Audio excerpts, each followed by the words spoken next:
Concedo a palavra ao professor Pedro Rezende, professor de Ciência da Computação da UNB.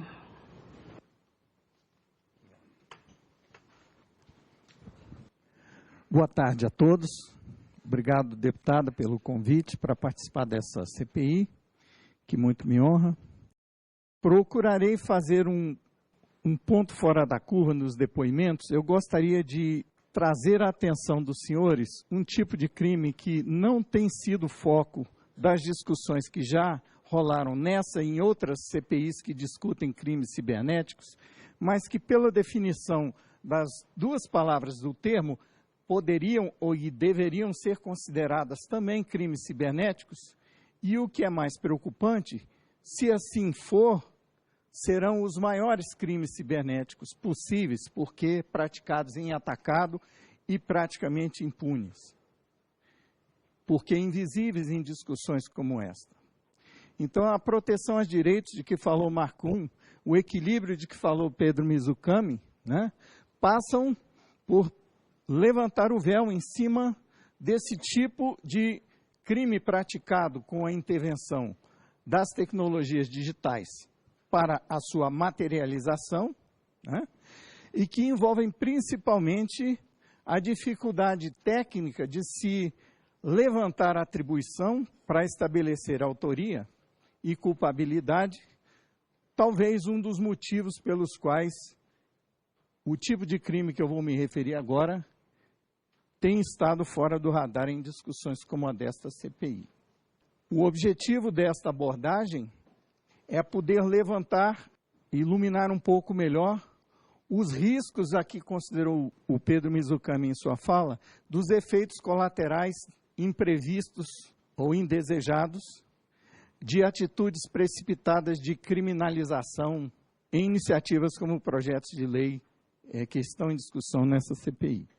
De que crimes estou falando? Podemos classificá-los de crimes econômicos, mas praticados essencialmente com o uso de tecnologia digital. E, ao final, explicarei por que a relação deles com efeitos colaterais de criminalizações precipitadas em projetos de lei como os que estão em discussão nessa Câmara. São crimes praticados em busca do controle ilegítimo, malicioso ou ilegal de fluxos financeiros. Vou começar traduzindo uma matéria que eu achei bastante interessante por resumir bem o momento em que esses crimes se tornam cada vez mais graves e cada vez mais perigosos para o momento em que estamos vivendo, de um site que trata do assunto da sobrevivência nos tempos atuais, Modern Survival Blog.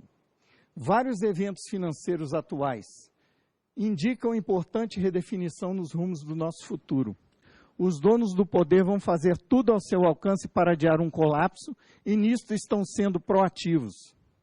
O mundo está sufocado em dívida intransponível.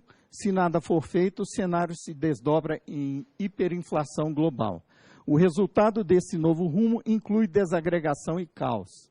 Quando o desabastecimento e a desobediência civil dispararem e o caos social se espalhar, governos se tornarão ditatoriais na tentativa de salvarem a si mesmos.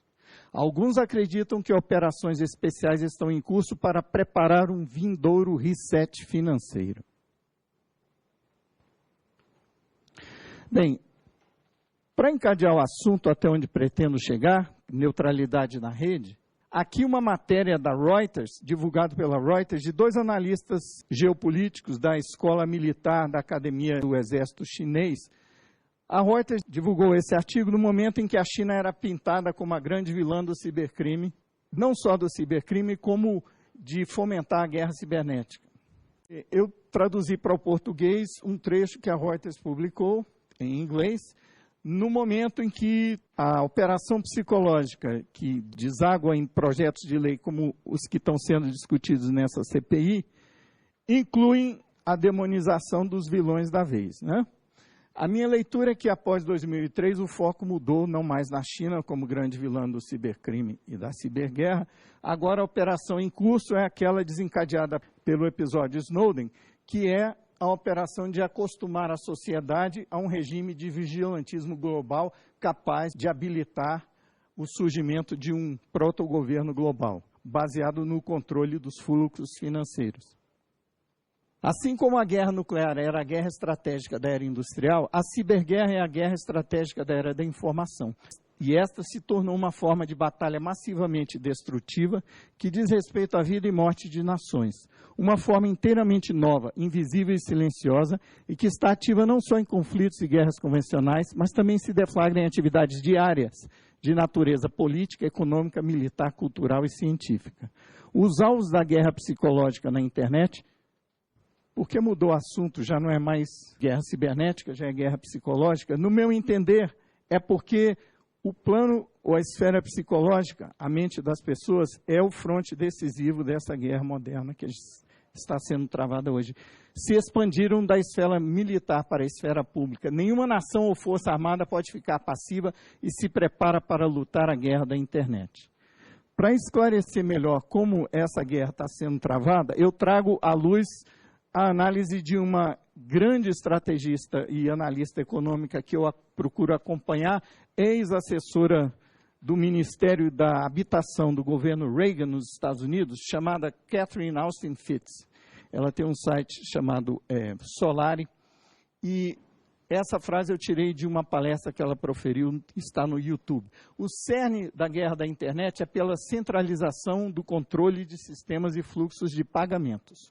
O colapso do dólar e a ascensão de outra moeda, que pode ser o yuan, pelo volume que alcançou de fluxos, né, como reserva de valor e no comércio internacional, dependem desse controle.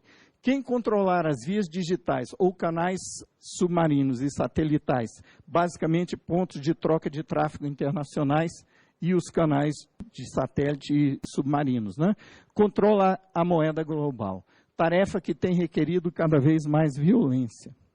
Exemplos que podem ser violência ao estilo de ataque de bandeira falsa para controlar a manipulação financeira que saem do controle, quedas na operação do pregão da Wall Street por mais de 3 horas no mês de julho, queda no pregão, nas atividades do pregão da Bolsa de Moscou no mês de agosto, por mais de 3 horas também, sendo que esses centros de processamento de dados, os pregões da Bolsa de Nova York e de Moscou, são os centros de processamento mais resilientes que podemos imaginar do ponto de vista do projeto. São 5 níveis de backup para evitar que saiam do ar, né?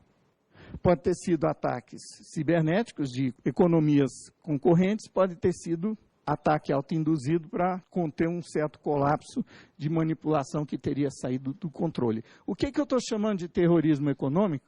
Basicamente é os crimes praticados por manipulação massiva de mercados com pregões eletrônicos de maneira desleal, para usar um termo do banco Goldman Sachs. Aqui um exemplo de como essas coisas acontecem fora do radar de discussões políticas como essa, onde o poder econômico é visto como algo transparente. Alguém já ouviu falar desse sujeito aí? Sergei Aleynikov era um programador que trabalhava para o banco Goldman Sachs. Quando ele pediu demissão, o Goldman Sachs desconfiou que ele podia ter levado uma cópia do software que ele desenvolveu para a Goldman Sachs. Denunciou ele por roubo do código-fonte que ele foi pago para desenvolver para a Goldman Sachs. Em 48 horas ele foi preso, o material dele de informática na casa dele foi apreendido e passou a ser vigiado mais do que as barras de ouro que estão em Fort Knox, no Kansas. O Goldman Sachs, o banco, alega que o software poderia ser usado para manipular o mercado de forma desleal. Mas o que exatamente o Goldman Sachs faz com esse software? Ninguém riu, né? E por que o governo dos Estados Unidos está protegendo esse software em vez de analisá-lo para determinar como pode ser usado para manipular mercados? Eu vou aproveitar o meu tempo para explicar um pouquinho o que é HFT. High Frequency Trading. É você usar a velocidade do seu processamento de dados para ganhar em cima dos trouxas que estão te usando como cliente. Toda vez que você bota uma transação de compra ou de venda de ações, se eu conseguir chegar no pregão antes de você, eu intermedio a compra por quem vai poder fechar negócio com você, por estar tendo uma diferença entre o que está sendo pedido e ofertado, eu entro no meio e corto a metade desse lucro, embolsando a metade, porque eu consigo chegar antes do meu cliente, né? Então, é por isso que algumas financeiras alugam a peso de ouro, né? Prédios, andares no mesmo prédio que opera o pregão, para terem diferença de alguns milissegundos ou nanosegundos para chegar a seus pacotes antes que os concorrentes. Isso pode ser considerado uma atividade legal do ponto de vista do direito econômico, se não está regulamentado como prática desleal econômica, sim. Mas do ponto de vista da capacidade técnica de operar tal tipo de software, se trata de uma questão de neutralidade em relação ao que pode e o que não pode ser praticado como privilégio. Exemplo de uma empresa que opera com HFT, a primeira, a pioneira, a Virtu Financing, só teve um dia com perdas em 6 anos de operação na Bolsa de Valores. Durante o primeiro julgamento, em que o réu foi condenado, os promotores americanos pediram sessão secreta ao juiz quando detalhes sensíveis do software de HFT fossem discutidos. Bem, o que esse software pode fazer? Mesmo bloqueando a discussão técnica de como o software funciona, os efeitos aparecem. Banqueiros finalmente admitem para o investigador britânico manipulação no mercado de juros na Inglaterra, LIBOR. Fraudes que produzem efeitos desleais em mercados de câmbios foram admitidos. O problema é que a punição, quando ocorre, só em multas e bem menores que o lucro com as fraudes. Então, nenhum diretor que encomenda o software para essas casas bancárias sente desestimulado por essas condenações, por prática desleal de atividade financeira, porque a multa, quando é aplicada como pena, recai sobre os acionistas do banco e não sobre... Não é criminal, é civil a condenação. Bem, e se você quer ter uma ideia de como que a multa também termina sendo um estímulo para a prática cada vez mais frequente e continuada desse tipo de crime, olha aqui a proporção. A multa aplicada ao Goldman Sachs, Bank of America, Citibank, Barclays, BNP Paribas, HSBC, JP Morgan, RBS e UBS, RBS Escócia, né? UBS Suíço, né? Foi no total de 2 bilhões de dólares por praticarem manipulação de mercados de câmbio e de juros, né? No mercado que circula durante 5 anos, 5,3 trilhões de dólares por dia. 2.000 do giro diário, a multa a esses bancos por essas práticas. E o Brasil, como é que fica nessa?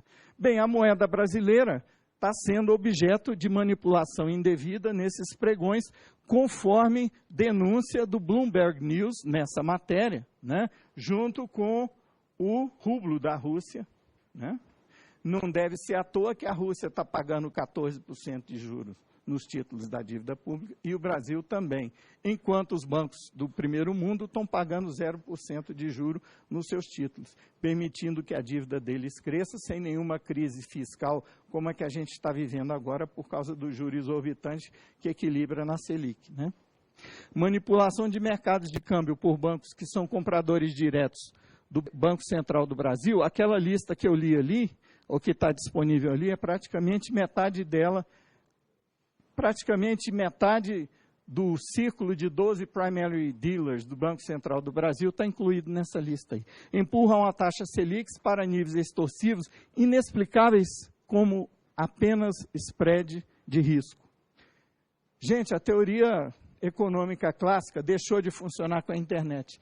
Os economistas também, Marcum, precisam aprender como a internet funciona, para saber como eles podem estar sendo enganados a respeito da desconexão entre suas teorias e a realidade econômica que a gente está vivendo. Nenhum pregão hoje que é manipulado sorrateiramente ou maliciosamente por instrumentos digitais consegue formar preço conforme a teoria clássica econômica. Apesar do que vocês viram aqui, de que esses bancos estão sendo processados nos Estados Unidos por estar manipulando a moeda brasileira junto com a Rússia, né? Não contem com isso para eles se sentirem desestimulados, porque o Attorney General, né, o Ministério Público americano, acabou reconhecendo que exagerou na dose, né, que mesmo aquela punição cosmética expôs de uma maneira excessiva e desnecessária os bancos a uma quebra de confiança dos seus clientes, e por isso uma nova política, depois de ter saído aquela matéria, foi estabelecida pelo Ministério Público americano, de que os bancos, os grandes bancos, não vão mais ser punidos por manipulação de mercados. Só os funcionários de segundo escalão para baixo, né? E o que acontece quando essa manipulação cria distorções como juro a 0% no centro do capitalismo e juro a 14%, 15% na periferia do capitalismo, considerando a Rússia parte da periferia. Quando o juro chega a ser negativo, o estímulo para o correntista é sacar dinheiro do banco e guardar no colchão, para ele não ter que pagar o banco para guardar o dinheiro dele. Então, qual é a maneira de você poder cobrar das pessoas para depositarem no seu banco, se você está cobrando para manter o dinheiro delas no seu banco? Dificulta que elas saquem em espécie o dinheiro. E essa prática está acontecendo nos países que estão praticando juros negativos. Já são 22 no mundo hoje, né? O que isso tem a ver com o assunto dessa CPI? Se eu não estourar meu tempo, eu consigo chegar lá. Que isso tudo é preparação para um protogoverno global de natureza fascista, fica claro quando o chefe da NSA, na época do escândalo do Snowden, por motivos políticos teve que sair, fundou uma empresa de assessoria, está vendendo agora aos grandes bancos os serviços dele para convencer o Congresso a aprovar uma nova norma que cria um conselho de guerra cibernética formado por estrategistas do governo americano e executivos de grandes bancos. Na definição de Mussolini, isso é que é o fascismo, a aliança do grande capital com o grande Estado, né? Bem, no tempo que me resta, o que isso tem a ver com o assunto dessa CPI? Se você pensar que todo esse controle financeiro na mão de poucos só é possível porque antes da internet a emissão de moeda só podia ser controlada com as propriedades que caracterizam dinheiro e moeda, né? Quando a emissão era controlada por uma entidade só, o Banco Central, né? Com a internet, com as moedas criptográficas, isso deixou de ser uma necessidade. É possível a gente ter alternativa onde o controle da emissão de moeda não precisa mais ser centralizado numa entidade só. Isso vai ser possível no momento de crise, onde o dólar entra em colapso, crédito some e há um colapso na distribuição de recursos por conta de um colapso financeiro global no planeta. Bem, as criptomoedas estão aí para substituir, né? Sem a necessidade de um banco central botar ordem no sistema financeiro. Mas, para isso, a internet teria que funcionar de maneira neutra. Que esse momento está se aproximando, os sinais disso estão visível na combinação de dois parâmetros que estão sendo percebidos nos mercados, nos pregões eletrônicos, que é o aumento da volatilidade combinado com a diminuição do volume. Isso é um sinal claro de manipulação excessiva, né? Desleal, né? Bem, que a gente sofre mudanças na natureza do dinheiro na medida que as tecnologias evoluem, isso parece claro. Antes da Revolução Industrial, antes da imprensa se sofisticar ao ponto do lastro do dinheiro não precisar mais ser no material que produz a moeda, né? Quando as moedas que eram reserva de valor no planeta deixaram sempre apoiadas pelo poderio militar de uma potência hegemônica. Deixaram de ter lastro em metal nobre e passaram a ter lastro em papel fiat. A tentação de abusar da capacidade de controlar a emissão da moeda nunca sofreu resistência suficiente. Todos os impérios que foram emissores de moeda que funciona como reserva de valor, em algum momento, impressas em papel, em algum momento sofreram a França, a Grã-Bretanha e os Estados Unidos, né? E o que vai acontecer daqui para frente? A internet vai mudar a necessidade de que a moeda tenha lastro em papel? muitos sinais de que não necessariamente precisa continuar tendo lastro em papel estão aí. Mas sem o princípio da neutralidade na rede, quem controla a infraestrutura de comunicação digital do planeta vai poder inviabilizar ou viabilizar alternativas aos sistemas que a gente tem aí. Por isso, deputada, mexer com a neutralidade na rede é uma bomba relógio sem percepção de tamanho para quem está tentando fazer isso dentro de uma casa legislativa, despreocupado com a visão geopolítica que eu estou tentando trazer aqui para vocês. Okay? Então, minha recomendação é não mexam na neutralidade da rede sob qualquer pretexto. Não é perseguir ladrão de galinha que vai resolver os problemas, vai detonar uma bomba relógio que vocês estão vendo aqui. Muito obrigado pela atenção de vocês. Obrigada, professor Pedro, pela sua participação, aceitar o nosso convite e também pelas sugestões a esta comissão. Até solicito, se eu puder mandar algumas sugestões pelos e-mails também da comissão parlamentar, assim a gente pode estar passando também aos demais membros que não estão aqui hoje na comissão. Temos aqui alguns inscritos. Obrigada. Concedo a palavra ao senhor Pedro Rezende. O que é privacidade? Como pesquisador de segurança na informática, eu me deparei com esse tema de pesquisa e a melhor resposta que eu encontrei foi de um pesquisador australiano, da Universidade Nacional da Austrália, que fala que a privacidade é a separabilidade de papéis sociais. É a capacidade do indivíduo escolher como os seus diferentes papéis sociais comunicam entre si. O que acontece quando a sociedade evolui para a era da informação e a tecnologia de comunicação torna transparente, do ponto de vista de quem quer comunicar, a complexidade envolvida nas transmissões? As pessoas ganham a ilusão que estão por trás de uma cortina onde ninguém as vê. E aí elas, estando despreparadas para a consequência desse alcance maior da comunicação, elas se expõem mais, como se estivessem, por exemplo, circulando na Praça da República de São Paulo às 11 da noite, sem nenhuma preocupação com possíveis transeuntes. Né? Essa é uma imagem de quem está crescendo com a internet. Né?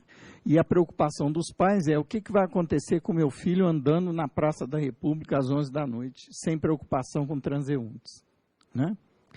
Então, o que fica difícil, quem não entende a complexidade técnica de como a internet surgiu e funciona, é perceber que as dificuldades de rastreabilidade, identificação, privacidade, etc., na internet, são o outro lado da moeda de uma coisa que todo mundo acha bom e bonito, que é a capacidade praticamente ilimitada de se comunicar. A contrapartida dessa capacidade ilimitada de alcançar qualquer um no planeta é a dificuldade de se identificar com quem está falando. Na vida em sociedade, a gente tem vários canais laterais e canais subliminares para fazer juízo sobre intenção, contexto cognitivo daqueles com quem a gente está falando. Quando você vai para uma tela que simula o que é realidade, mas que o sinal está sendo transmitido de forma eletrônica, vindo ou indo para o planeta inteiro, você perde a âncora desses canais laterais e você não tem noção do que está acontecendo do outro lado, você tem uma vaga ideia. O filósofo Gilles Deleuze tem uma definição do virtual que eu acho pertinente para esses meus 5 minutos. O virtual não é antônimo de real, nem é o contrário, nem é sinônimo de irreal. O virtual é a indistinguibilidade entre o real e o irreal. O problema da gente tratar com dados pessoais do ponto de vista legislativo é que parece algo que você não consegue definir num parágrafo ou numa justificativa de projeto de lei. Por quê? Porque dado pessoal é um conceito vago de propósito, por sua natureza subjetivo. Se você não entender a diferença de dado para informação, você não consegue entender o que é dado pessoal. Informação é aquilo que o dado representa quando ele encontra um contexto cognitivo onde o dado é capaz de transmitir alguma mudança de conhecimento a respeito da sua origem. Então, o que é identidade? Também fui buscar em algum pesquisador que pudesse me esclarecer essa confusão da internet. Identidade, para Muniz Sodré, é um corte, uma projeção em algo que parece, ou que é mais estável possível, no ser humano, no indivíduo, né? Então, todo mundo pensa que identidade é o nome que está no registro civil que nasceu, porque é algo que normalmente não se muda. O RG, o CPF. Qual é o problema de você colocar uma chave criptográfica para identificar uma pessoa na internet, para ter rastreabilidade que você teria, por exemplo, dentro da sua casa, ou dentro do seu escritório, ou dentro da sua empresa? É que para você fazer isso, você ainda não venceu a última milha, o último passo do rastreamento, que é a conexão entre a máquina e a pessoa. A máquina está rodando software que tem 3.000 bibliotecas que um usuário comum não sabe por que estão ali. A possibilidade daquela sua máquina estar jogando coisa no seu HD que você não está sabendo, não está vendo, né? Ou que está vindo, você não sabe por que motivo, na sua frente, quando você abre uma janela de uma página, ou na web, por exemplo, né? Chega ao ponto de se tornar ingovernável. É impossível você atribuir responsabilidade a uma pessoa porque ela está usando o IP dentro do ordenamento jurídico de equilíbrio de riscos e responsabilidades, amplo direito de defesa que a gente tem hoje. Então, se você quer vencer esse passo entre a identificação de uma máquina e a identificação de uma pessoa para responsabilizá-la com relação ao que a máquina está transmitindo e recebendo, só tem uma saída. É você implantar um chip eletrônico debaixo da pele, ou na testa, ou na mão da pessoa. E quem conhece as profecias do Apocalipse sabe em que isso vai resultar. Esse é o problema da gente dar poder demais à Polícia Federal investigar. Se a Polícia Federal, ou qualquer outra no mundo, está tendo trabalho demais para investigar, isso tem a ver com o fato que a comunicação hoje é global e instantânea, não ao fato de que não tem nenhuma obrigação da tecnologia que oferece isso, oferecer uma solução para isso. Ela está oferecendo o problema. Se a gente quer oferecer uma solução para quem deveria estar cuidando, em nome do Estado, da ordem social e da ordem pública, né, a gente está criando alguma coisa que, quando a escassez chegar, quando o desabastecimento chegar, quando a crise econômica e financeira atingir um nível crítico, vai se transformar numa coisa irreconhecível e sem controle. O Estado soberano totalitário global, controlado por aqueles que detêm a infraestrutura de comunicação digital planetária. Então, é um risco muito grande a gente querer solução técnica para um problema que é de natureza semiológica. Eu queria passar ao largo da questão da responsabilidade da criação dos filhos e falar, ao invés da dificuldade da gente entender a natureza do... Eu vou tentar encerrar com a metáfora. Eu estava numa conferência de CryptoParty em São Paulo, saindo de uma palestra, indo para o restaurante, uma pessoa que estava na plateia, caminhando do meu lado, eu não sei o nome, mas quero dar atribuição. Então, ele fez uma metáfora que eu achei muito interessante. Dado pessoal é como matéria radioativa. Na natureza, ela é inofensiva onde está, né? Mas a partir do momento que você concentra ela começa a produzir reações em cadeia que são capazes de tirar o sossego das pessoas. O que é tirar o sossego das pessoas? No momento em que quem controla o uso da tecnologia digital no planeta tiver condições, como faz o governo americano, de planejar ataques de drones, 20% dos ataques de drones no Paquistão em 2012 foram programados sem identificação positiva do alvo. O alvo era escolhido por mineração de dados de tráfego em redes sociais e de GPS por onde o chip do celular da pessoa andava. Esse cara tem um perfil de alguém que é perigoso porque ele retuita mensagens com essa e essa palavra e ele anda por esses lugares dessa região. Então, bomba nele, sem saber quem é. No momento em que a geopolítica chega a esse ponto de usar dados minerados, é um perigo você liberar dados que, quando colocados juntos com dados pessoais, endereço, telefone, etc., número de IP, provoca reações em cadeias que empodera quem controla a capacidade de agregar dados para gerar informações pessoais. Esse é o problema que eu quis alertar com a minha palestra sobre flexibilizar ou gerar exceções para os princípios basilares que procuraram ser consolidados no Marco Civil como princípios de direitos pessoais e universais. Entendeu? Gente, tecnologia hoje é instrumento do exercício do poder político. Tecnologia digital, tecnologia da informação. Né? Se isso escapar da percepção dos senhores, o risco de fazerem leis que explodem lá na frente em seus efeitos colaterais é muito grande. Então, atenção redobrada para os lobbies nessa casa, em se tratando de legislação de tecnologia digital. Muito obrigado por minha atenção de vocês.